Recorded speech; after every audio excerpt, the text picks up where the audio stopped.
If you've ever struggled with your thoughts, and who hasn't, and feeling like your thoughts aren't super helpful to helping you become the kind of person you want to be or achieve the things that you want to achieve, then you don't want to miss this episode. Today, I'm interviewing Jamie Gagnon. Jamie is a licensed mental health counselor in Washington State, and she is certified in cognitive behavioral therapy plus.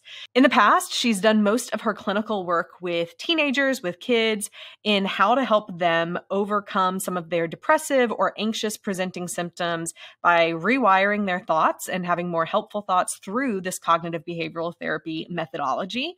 And now she's talking to us and you and on the It Starts With Attraction podcast about how we can take some of the things that she uses and has used in the past in her clinical settings, and how we can actually use those things in our own lives on a day-to-day basis to help our thoughts become more helpful and to even begin moving forward when we're feeling depressed or when we're feeling anxious. It's a great episode with a wealth of information, so get ready to listen and maybe even take notes. Let's dive into today's episode. Jamie, I'm so excited to be talking to you today. Thank you for joining me. I'm excited to be here. Yeah. So tell us, our listeners and me, a little bit about your background. How did you get into doing CBT work? What does CBT stand for? All those kinds of things. Sure. So I got my master's degree in counseling psychology in 2007 from Northwest University in Washington State. And I have a background as a child, adolescent, and family therapist. I've mainly worked in community mental health settings, and I was a clinical supervisor for a school-based mental health program for a couple of years before I came on as a marriage coach with Marriage Helper. While part of my training was through Harborview and University of Washington, they have a program called CBT Plus, which is Cognitive Behavioral Therapy. Plus stands for Depression, Anxiety, Behavior, and Trauma. And so I had extensive training, and including consultations and people looking over my work and all of that, plus follow-up trainings in CBT. Fantastic. What is CBT? If you could give a brief overview, and why do people need it? Yeah, so CBT is cognitive behavioral therapy. So cognitive or cognitions are just a fancy name for our thoughts. And it's a way of helping us identify negative thinking patterns and gain control over our thoughts. So learning to see things in a new way. It also helps us identify behaviors that are maladaptive, or another way of thinking of maladaptive is more harmful or less effective behaviors that aren't helping us reach those goals that we want to reach, and replacing them with a more effective behavior. Yeah, that makes total sense. So when you were working with kids, what were some ways that kids would come in? Like, what were some of the things that they were dealing with? And then you would hear that and say, we need to use some CBT techniques. Sure. So a lot of the things that I've worked with, I had a lot of kids in foster care, and many of them had backgrounds in trauma and a lot of anxiety and depression. We have a lot of behavioral issues, and sometimes those are ADHD related. Sometimes those are just because of environmental situations. And the way that CBT works is CBT is a skills-based approach. It is about learning tools that you can use on your own and to challenge those negative and unhelpful thinking and maladaptive behaviors. CBT is also an active therapy. And what we mean by an active therapy is you don't just come and you don't just talk about things. A lot of people think of therapy as you lay down on the couch in the therapist's office and you just talk through things. There is a portion of that is helpful, and there's a portion of that still happens. But CBT is an active therapy, meaning it's not going to be effective if you aren't taking the tools that you're being taught in session and practicing them on a daily basis outside. So the tools that you are learning in CBT are things that you can do on your own to work to decrease those anxious thinking patterns or those negative thought patterns, or changing those negative behaviors that you may have. Yeah, that makes a lot of sense. So just as a side note question. So you said you did CBT plus. When people just do CBT, and you may not know the answer to this, but if they're just doing CBT training, but it's not including the depression, the anxiety, the trauma aspect of it, I mean, it feels like that's going to be the main thing that people come and get cognitive behavioral therapy for. So what is the difference in regular CBT versus CBT plus, and how does someone find, is there a difference in the way that is the client, and how the client experiences the training of the practitioner if they've had one versus the other? I don't know that I can fully answer that question, as I've only had CBT plus training. In grad school, we had training in many different techniques, and CBT was one of the techniques. But I can tell you from what we learn in graduate school, it's not a comprehensive overview. It's more of a brief overview of here's some practical tips. And so for those therapists that are not actively continuing in education to enhance their skills, you're just going to have a brief overview of a lot of different skills. And with CBT Plus, this is specifically an evidence-based practice geared towards people working in the community mental health settings. And let me backtrack a little bit on that. It's not necessarily geared only towards those in community mental health, but it is the evidence-based practice for the community mental health settings to use. And so my guess the difference would be is in a typical CBT training, you're learning about a lot of the same skills, but in CBT Plus, we're really taking it down to when you have a client that comes in with depressive symptoms, this is the pathway that you take them on. When you have a client that comes in with anxious symptoms, this is the pathway you take them on. And we're given a pathway for each of those 4 areas of anxiety, depression, trauma is called trauma-focused cognitive behavioral therapy, has a little different name, and behavior. And so we're given a pathway saying, this is the order that you go through. So for an example, if somebody comes in with depression symptoms, we're going to say, first, we're going to give you some psychoeducation. We're going to teach you about the depression. And then we are going to maybe teach you a couple of coping skills. And then we're going to move into behavioral activation and teaching you different ways of different behavioral patterns and styles that are going to be more effective for you. And it might be looking at things like working on sleep and working on becoming active and different forms of behavior therapy in there. And then we're going to move into cognitive restructuring versus anxiety. Instead of the behavioral activation, where you still do some of that, it's going to be a big focus on exposure work. So there's a little bit difference in the pathways between the different approaches. And I would think that that's maybe the biggest difference between a typical CBT training and CBT Plus. But I haven't gone through a typical CBT training, so I can't say for sure. That makes sense. Okay, so can we do something where I am going to act like your patient? Okay. And so let's say I come to you and I don't know that I'm depressed, but you are asking me questions and you find out I'm depressed.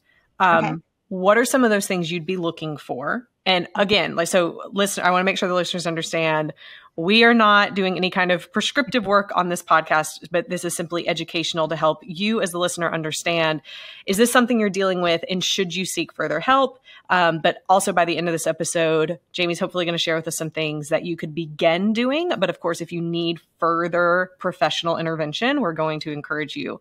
We're going to encourage you to get that.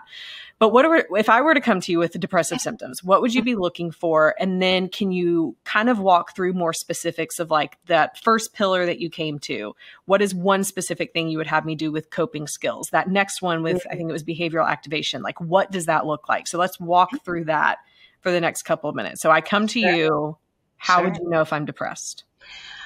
One thing that you'll see a lot of times when you go into your doctor's office is they're going to hand you what's called a PHQ-9. A PHQ-9 is a patient health questionnaire, and 9 just stands for there's 9 questions on there. So there's 9 key things, and I'll come up with as many off the top of my head as I can remember. Sure. But I'm gonna ask about, how are you sleeping?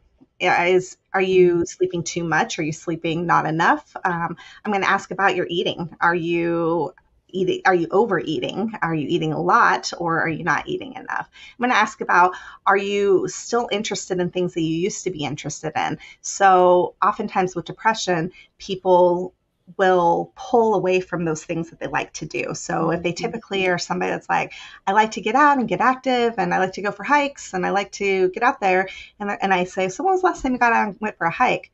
Well, I haven't really wanted to. It's been about 3 or 4 months. That's a sign right there that you're pulling away from those usual activities that you typically like. One of the biggest questions is, do you feel depressed? It doesn't always look like depression, especially in kids. It doesn't always look like feeling sad. Sometimes it can look like feeling irritable. Sometimes it can look like apathy. It can look a little different. It's not always just a feeling of sadness. We would ask, how are your energy levels? Do you have a lot of energy, or are you really low energy? One of the big questions that we're going to ask, and if you go on the PHQ-9, it's going to be the last question on the form, is, are you having any suicidal ideation? And we do come out and we ask that very specifically. We don't dance around that. It is, are you having any thoughts of wanting to kill yourself? Because you want a yes or no answer to that. We don't want to be vague around that. Yeah. And not everybody that's depressed is going to have suicidal thoughts, but it's an important thing that we have to screen for.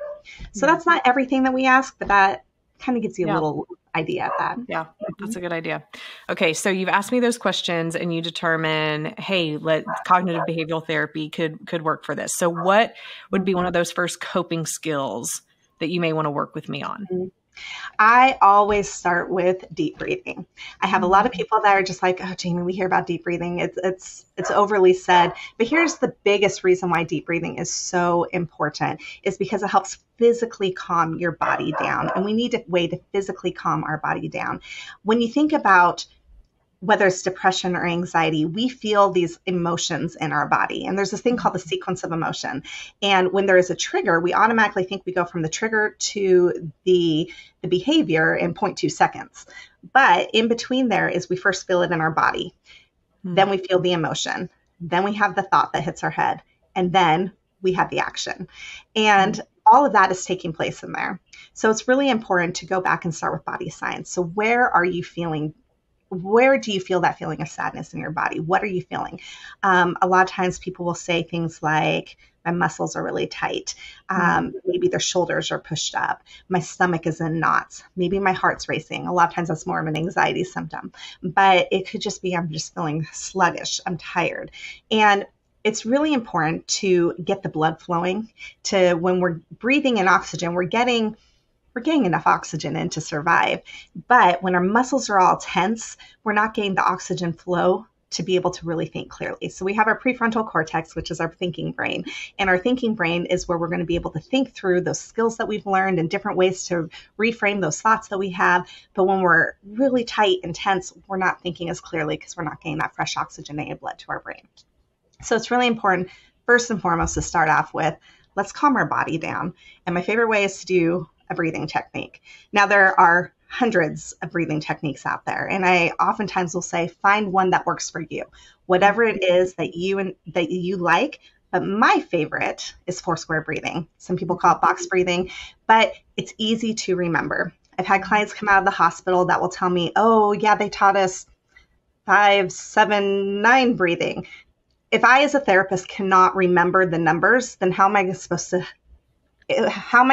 expect that you'll remember them in the midst of a depressive episode or a panic attack? So I like something that's nice and easy to remember. So 4-square breathing is essentially, you take a deep breath in for a count of 4, you hold your breath for a count of 4, you let the breath out for a count of 4, and you do it 4 times.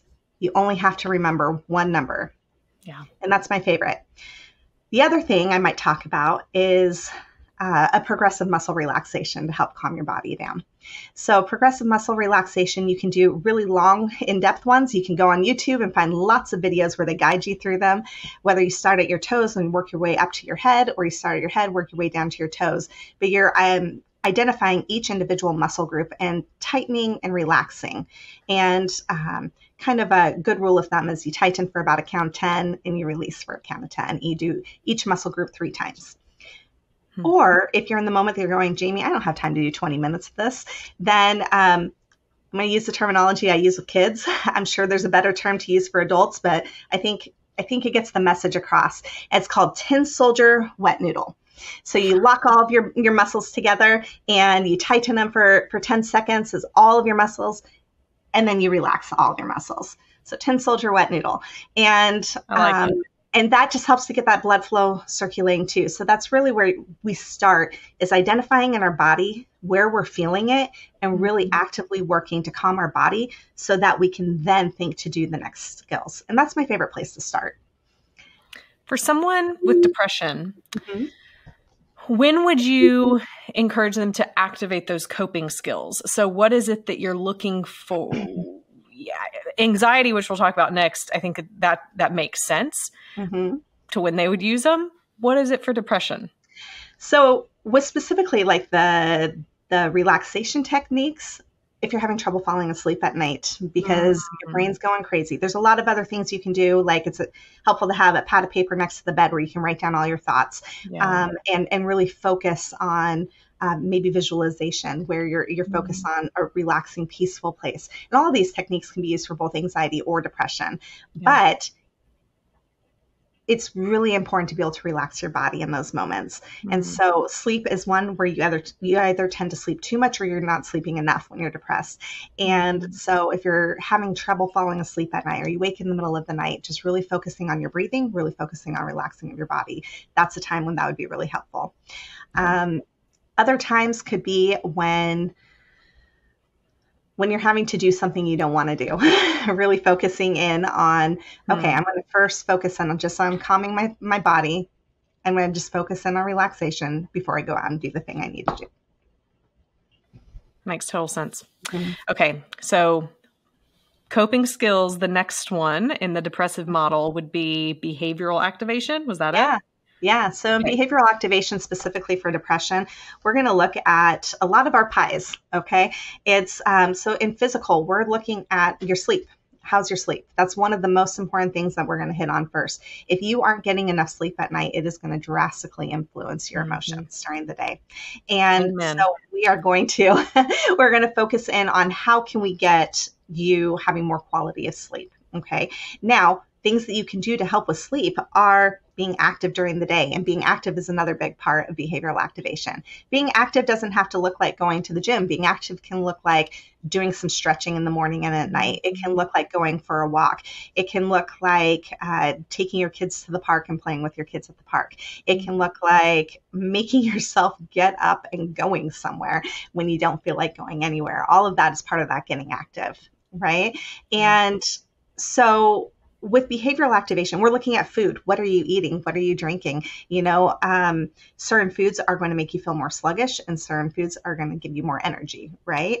Alcohol is a depressant. It's going to help depress your system when you're already feeling depressed. It's actually not going to help you feel better.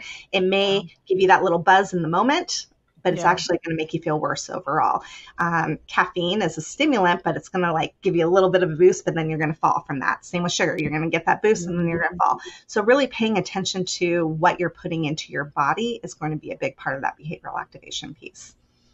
Love it. Love it. Now, what I would have to say, behavioral activation is the key component to CBT with depression. It is still important. We're going to talk about cognitive restructuring next, but it's still really important to do those things. But the behavioral activation, you're not going to feel like it. You don't want to do it. And we're going to hear this all the time is, well, Jamie, I don't have the energy. I don't have the motivation. I need to have the energy or the motivation before I go do the thing. And the reality is you're not going to feel the behavior or you're not going to feel the energy or the motivation beforehand.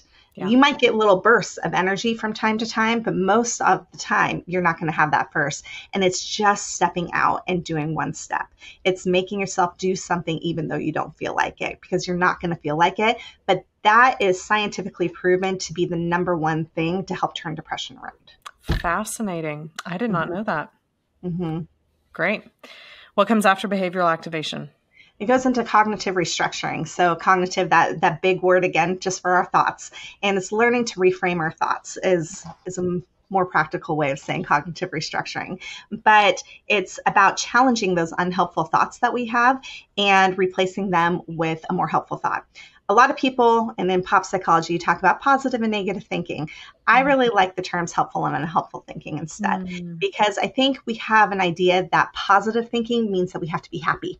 And we're not always going to feel happy. And so I like the term positive or helpful and unhelpful thinking. And so it's taking those unhelpful thoughts that we have, maybe those maladaptive thoughts that we have, and turning them into something that's more helpful. It's maybe challenging the beliefs that we have that are a negative belief pattern. It's taking those automatic negative thoughts that we have that just pop into our head, because that's another thing. We talk about being able to control your thoughts, and people go, oh, but they just pop into my head. I can't always control that. But it's taking captive that thought. And those automatic negative thoughts that just pop in, are we going to choose to sit and ruminate over those? Or are we going to choose to change the path that they're on and redirect those thoughts to a more helpful thought? So what would you say would be one of the common, or a couple of the common thoughts that someone with depression is typically thinking? It might be, I'm not good enough. Nobody loves me. Nobody wants me. I'm never going to amount to anything. I always mess up. I always screw up. Those are some pretty common ones. So then let's take one of those. I'm not good enough. So in the cognitive restructuring, how do you go about reframing or thinking about that thought in a better way? Sure.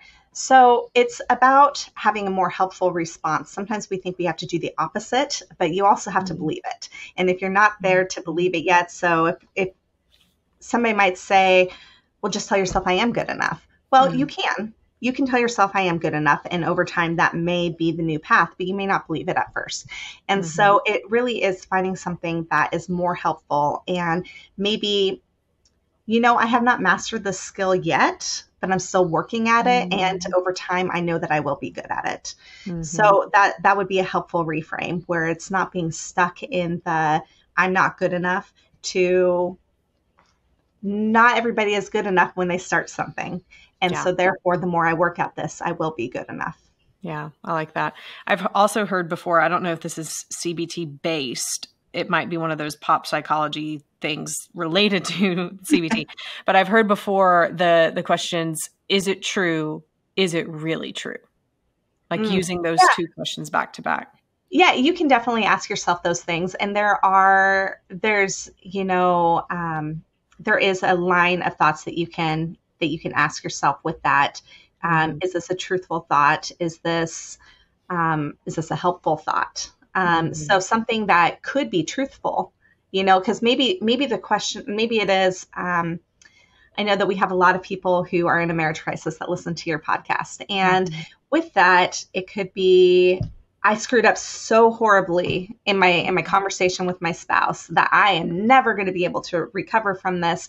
Well, maybe you did screw up really, really bad. So asking yourself, is this true? The answer might be yes. It might be a yes, I did screw up. But then it's, okay, well, what's a more helpful? Is this a helpful thought for me to continue thinking about? And so it is good to ask yourself, is this true or not? Because in some cases, it's not true. If you're telling yourself I'm unlovable because my spouse doesn't love me, it's, well, my kids love me. My mom and dad love me. My friends love me. I am lovable. So that would be no, that's not a true statement. But sometimes we do things that we beat ourselves up for because they are a true thing. So is it helpful? And what's something that's more helpful for me to think about? I made a mistake and I am capable of doing better next time. So instead of focusing on the mistake that you made, it is, and I am capable of doing better next time. Yeah. So it's also including that it's not just a reframing for in the moment, but how can it be helpful for me to continue to move forward in the future? Yes. And it's that self-talk. It's the way that we talk to ourselves that can either keep us stuck or help us begin to move forward. Absolutely. Love it. Great. Okay. Let's cover the anxious pathway. So someone's coming with presenting symptoms of anxiety.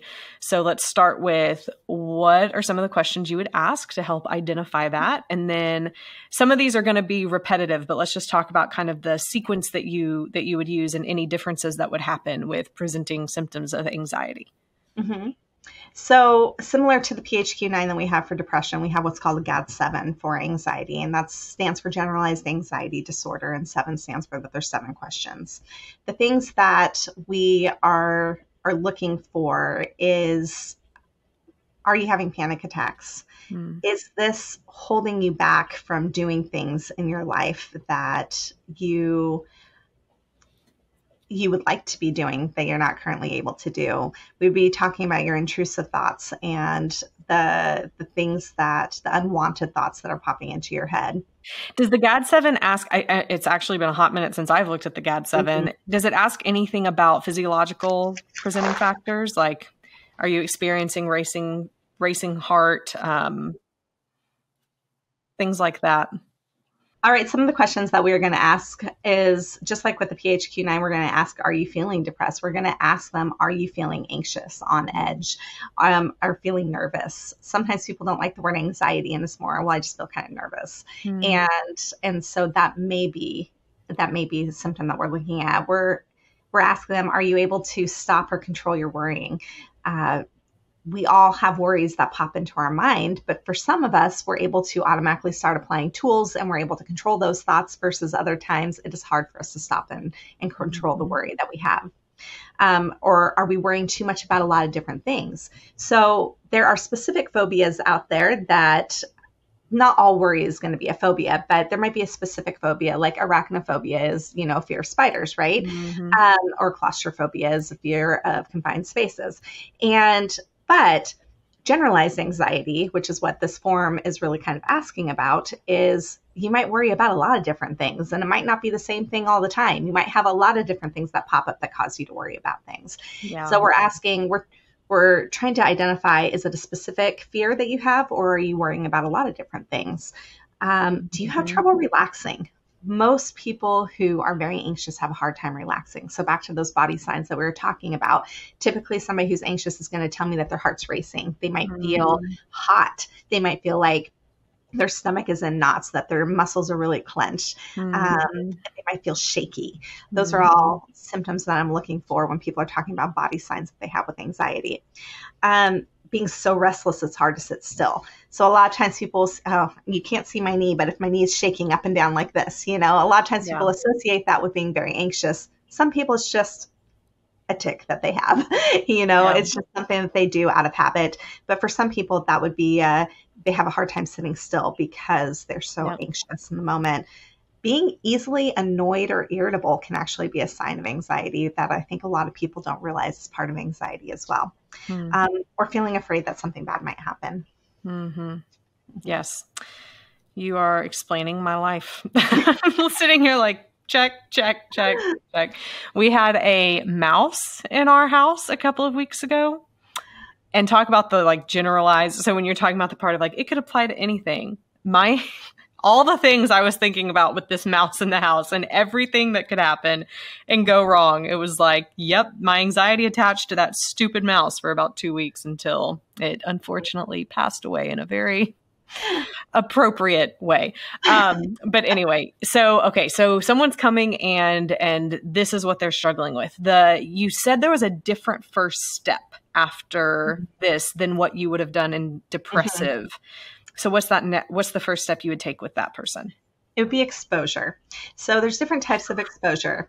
And this is what's considered the most effective with anxiety. So exposure looks like a couple different ways, okay? There's systematic desensitization, which might be, let's say you have a fear of a bridge, okay, or crossing a bridge. It might be you first look at pictures of a bridge, and then while practicing the coping skills that we've already talked about, and then you might go visit a bridge in person, but you don't cross the bridge. Or maybe you start with a little bridge over a creek that's 3 feet long, and you learn to be comfortable on that before you get to slightly bigger and bigger bridges. And learning to practice the skills that you have to be able to cross that big bridge. Okay. That would be systematic desensitization. So in talking about the systematic desensitization, what about when the thought is, or what about when the fear or the anxiety is around something more mental? So what about with hypochondria, for example, where someone has a fear of something happening to their health? You can't really expose them to the stressor necessarily, but would you do something like mentally taking them down the road of, okay, so what if you did get cancer? Then what? How would you respond? What would happen? And just mentally have them go down that road until it becomes less fear producing? Mm-hmm. Yeah. So part of that is taking away the fear. So you're breaking down each step of that really as you're going along and talking about. I know the cancer is a hard one because sometimes what the question we're asking is what is the worst thing that can happen in this situation? Well, with Mm. cancer, it really is that death is a possibility, right? Hmm. And so it is taking each step of the way of finding peace with each step of that process, Hmm. and um, and understanding what the end result may be and learning to find peace within that last part. We're Yeah. not going to be taking you through pictures necessarily unless there's maybe a fear of needles in there or a fear of hospitals in there, where we might systematically desensitize to each of those aspects of it. But Mm. it's more about, it's more working through the grief process Hmm. than it so much is, I think, the CBT process. There might be other therapists out there that might disagree with me on that piece of it, but it's more working through that grief process of the expectations of what I wanted, the Mm. expectations I want life. I want to live this life. It's working through maybe the 5 stages of grief. The anger that's there and the denial that's there, Yeah. and there might be some bargaining in there too. There might not. You don't necessarily always work through all 5 stages, but it's getting yourself to that place of acceptance. And so with the fear side of things, it's really about working towards that peace, and Hmm. and really working on what are some more helpful thoughts that I can have along this process, and learning still those coping skills. And it's Hmm. it's maybe not as much about the exposure side of things. Gotcha. Okay. So for specific, more known, maybe more tangible anxiety, then systematic desensitization Mhm. is a good first step. Is there anything else to add to that one, or do we move on to the second one? There's also what's called imaginal exposure too. So where you, instead of maybe necessarily going through the systematic desensitization process, you are imagining the exposure in your mind before actually going to a bridge. And you're really Hmm. focused on that, calming yourself with just picturing Mm. yourself and using visualization exercises. And so that would be part of the systematic desensitization, or any of it actually. It's a part of the desensitizing yourself to the anxiety. Where do you go? Where do you go next? So flooding would be the other form, where instead of systematically desensitizing yourself to the thing that is causing fear, it's just, if let's say you're claustrophobic, you put somebody into a room with a lot of people all at once, and instead of like showing them pictures of a room of people or Mm. viewing the people from outside, it's okay, we're going to go right into the middle of it and we're going to be right there. It is, somebody has a fear of public speaking, we're going to put you right up front right away. We're not going to practice Wow. it. And so that would be the flooding. And there can be some benefits to that too. I prefer the systematic desensitization, but you can't always have that Yeah. as a process. And so sometimes flooding is also, if for a client that's maybe taking too long to get to the point of actually facing the fear, flooding might be the thing where we're going to put you right in the midst of it. And sometimes Mm. too, you don't have the opportunity to work through the fear prior to it. So Mhm. you used the example earlier about cancer, and you may not have the Mhm. opportunity to work through all the anxiety that comes with going to the hospital and needles and all the testing and all of that. You are being thrown into it right away. I would say that for myself, I had a serious phobia of needles when I was younger. When I was 11, it took 3 people to hold me down to take blood, Oh, and wow. and so I couldn't watch needles on TV. I couldn't see needles at all. But something about being pregnant and having to have my blood drawn multiple times over and over and over again, that would be part of that flooding of I'm Mm. being forced to be in the situation and experience it without necessarily, I probably could have taken steps to systematically desensitize before. I didn't. And so then it was more of, I have to be a grown up and I have to do this thing, even though I don't want to. And over time, I still don't like needles at all, but I get allergy shots now weekly. And that Mhm. helps to desensitize me as well by actually being forced to do the thing that I'm scared of. Yeah, that makes a lot of sense. There was a show recently, I don't know if you've heard of it, Limitless, with Chris Hemsworth. It was on Disney. And the first episode was him. He has a huge fear of heights. And so the first episode was he had 3 days, which kind of, I think, would be flooding. But he had 3 days to get ready to walk out on a beam on like this multiple 100-foot high tower in Australia.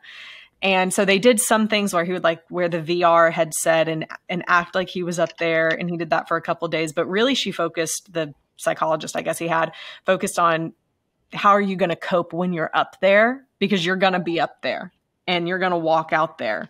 So let's give you like the breathing techniques and things that you need. I would say, even though they did a couple of things, like it was 3 days, he was basically flooded into it. And he walked out there and walked back. So that's what came to my mind when you were talking about those two things. Yeah, for sure. So after you do that exposure part, then does it go into coping skills, or what is the next part that would come on? So we started with coping skills. So it starts with coping skills. Start with coping. Got it. Yeah. And then into cognitive restructuring again. Got it. And then cognitive restructuring is just key in all of CBT. Yeah. Yeah. And then, so with anxiety as the presenting symptom, it's going to be, what are the thoughts making you anxious? It's what are those automatic negative thoughts, or what are those intrusive thoughts coming in? And it is really focusing on reframing those thoughts and restructuring to a more helpful thought, the same way we would with depressive thoughts. Yeah. Okay. Now, you said that there were a total of 4 pathways. There was one for trauma and one for behavior. Is that correct? Okay. I would love to have you back to do those 2 in a future episode, because we do not have the time. I would love to allot to those in the time we have left today. But as we wrap up, so what are the things of what we've talked about so far? Would you say, here are some tools you can have in your toolkit to pull out if you're struggling with your thoughts and how they're being unhelpful to you? Sure. The biggest thing is by being able to identify, first of all, what is that unhelpful thought that you're having, and then identifying what is a more helpful thought. One of the biggest things is we tend to ruminate on those unhelpful thoughts over and over in our head. And the more that we do that, it more solidifies that neural pathway. So neural pathways in our brain, we have the triggering thought, and then we have the path it goes to. And so it may be, I'm unlovable. Nobody will ever love me. See, your husband doesn't even love you. Your kids are acting out. They don't love you. And the more and more we think about that, the more cemented that neural pathway becomes. And so it really is about consistently finding a different path to go on.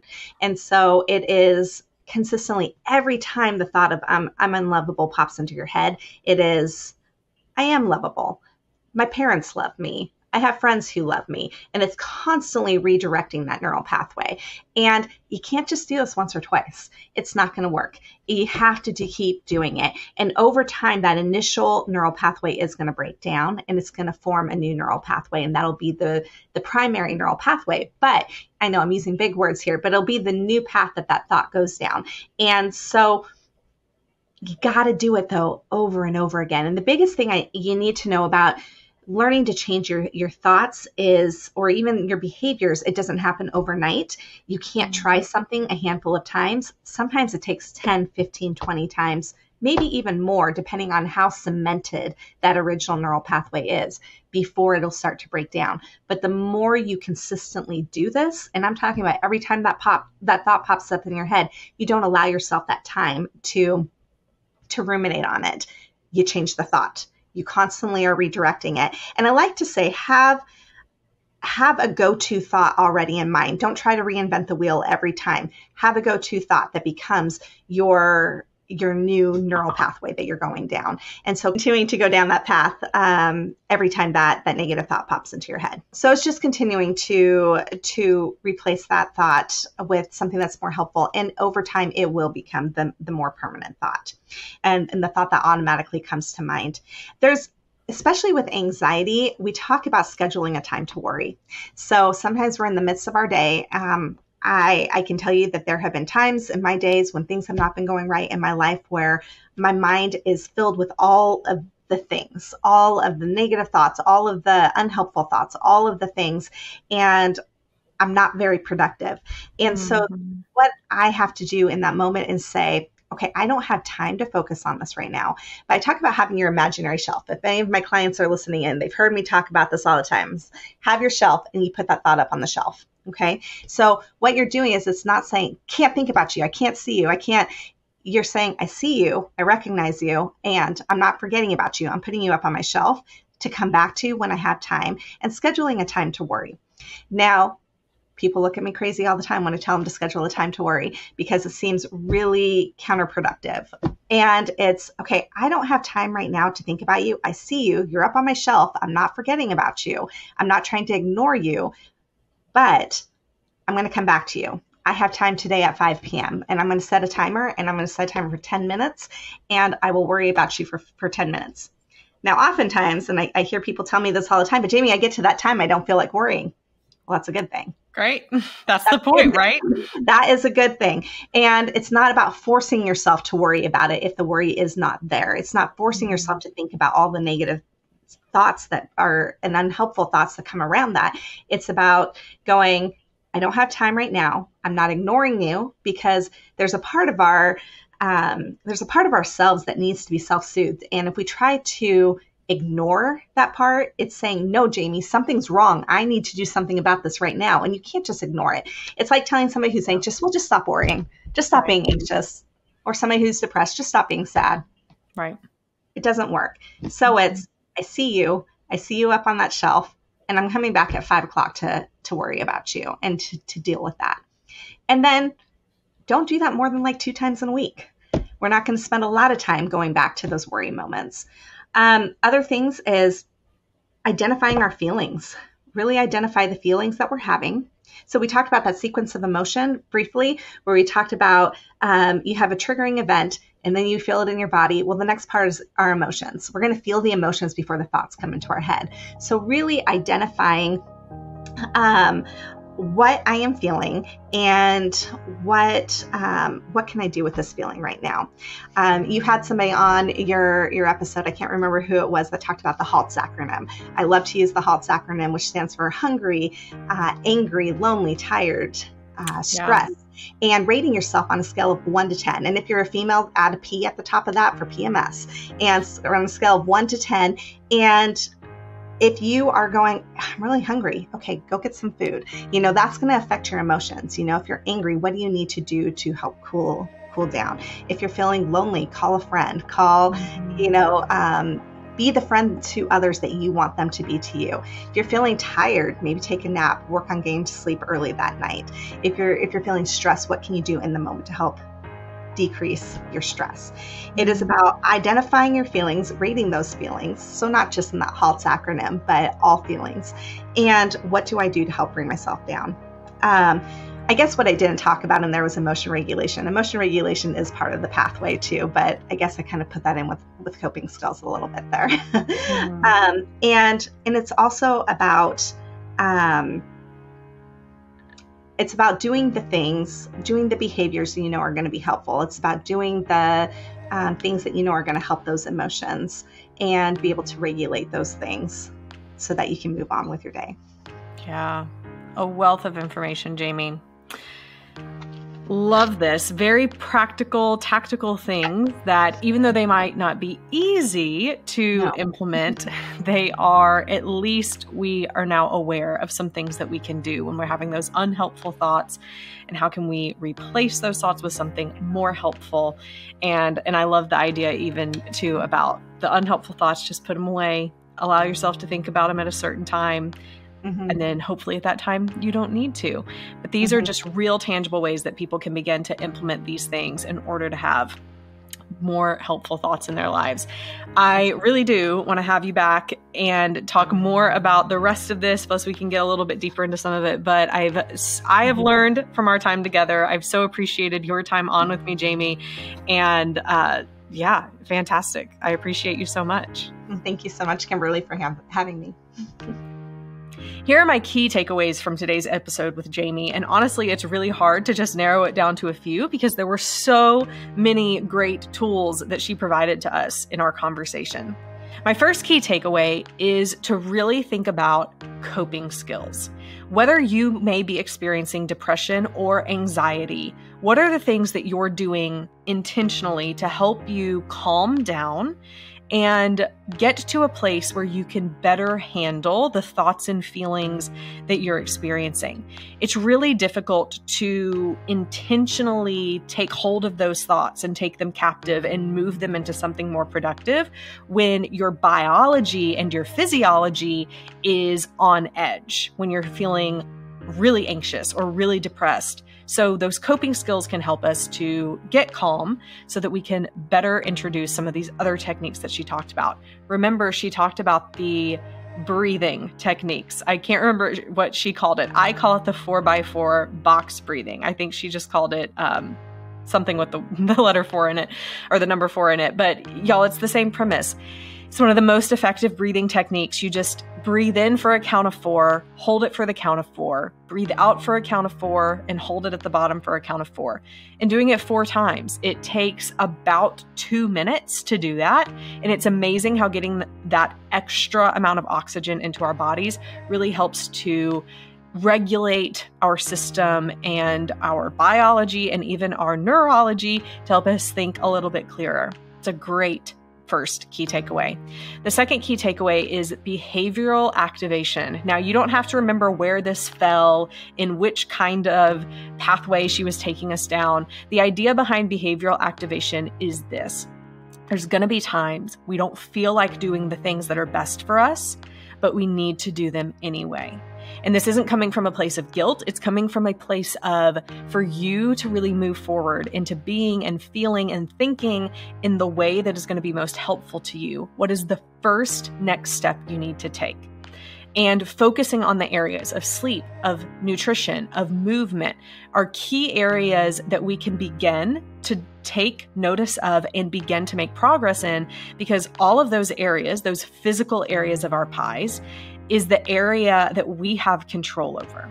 We have control over if we're going to set bedtime at a certain time and try and go to bed at that time. We have control over whether we're going to take that extra alcoholic drink that we probably shouldn't because it's going to mess up our sleep and probably make us feel really crappy too. We have control over what we're going to choose to eat to energize and nourish our bodies. We have control over whether or not we're going to go outside for a short walk or not. Now, you may think of a lot of excuses of why you may or may not have control over it, but at the end of the day, you do. It may look different for every person. It will look different for every person, but how can you put an intentional focus on your pies and what you're going to do? Now, of course, in this podcast, we talk, not just this episode, but this whole entire podcast of It Starts With Attraction, my whole series, we talk about specific things to do physically, intellectually, emotionally, and spiritually to behaviorally activate and to be your best self in all 4 of those areas. We won't get into some of those others now, but intellectually is what this podcast is about too. Mentally, taking control of our thoughts so that we can be more present, more engaged, better able to handle what life is throwing at us mentally, is another great way to view that intellectual part of our pies. And of course, it's going to have a domino effect into positively affecting our emotional attraction, because when we are focusing on doing what's best for us physically, feeling better, sleeping better, it helps us to emotionally regulate better, which means we are evoking more positive emotions in other people when we are interacting with them. And then, of course, there's the spiritual attraction piece of it, which I actually want to talk about her with us in our next conversation that we have. But that spiritual piece of this, when we're suffering and struggling with our thoughts just overtaking us, for me, and this will be my third key takeaway, for me, one of the greatest things on top of all of these great evidence-based tactics that Jamie and I talked about in this episode, prayer has been so life-giving and mentally relieving to me. And what I mean by that is in the times where my anxiety is through the roof. For me, because I believe in Jesus and I believe that God is good, even when life is hard, and even in times when it may not honestly be working to my favor, things in life might not be working to my favor or in the way I would want them to for me personally, I can come back to a belief that God is good, and even if I die, I'm going to be with Him. And at the end of the day, this life is fleeting. And so the worst that could happen in many of my anxiety-producing situations, the worst that can happen is death. But even if death happens, death has been conquered, and Jesus is on the other side of that. He's on this side and He's on that side. And that for me is so comforting. Even when life situations right now that don't even have to do with death are hard and difficult, relationships failing, all of those things, I can go back to a truth that God has never left me. And in times I feel like He has, it wasn't Him who moved, it was me. And so there's a faith aspect for me that has helped my anxiety, because at the end of the day, if I'm trusting in myself, my anxiety is high because I will never be able to provide or fulfill in any of those ways. But I can trust that God loves me, and that at the end of the day, even if my life doesn't look the way that I thought it would, that God is good and He does good. And some of the things I'm worried about are things that in the end of the day don't even matter. And for me, when I've gone through seasons of my life where my faith has been tested and I haven't trusted in God, that's when my anxiety has been debilitating. But it's been when I really just give it all to God, pray about it, and don't, even if things haven't been fixed, even if I'm not asking Him to fix it sometimes, if I can just trust that He's going to handle it, whatever that looks like, and take my hands off of the control panel of the situation. That's ironically when my anxiety seems to go down. Hopefully that's helpful for you. If you have found this episode to be helpful, share it with a friend. Leave a 5-star review if you love it, or any review. We would love for you to review this podcast in Apple and Spotify, wherever you listen to podcasts. It helps the podcast to reach even more people, and it's one of the best ways that you can support this show. Until next week, stay strong.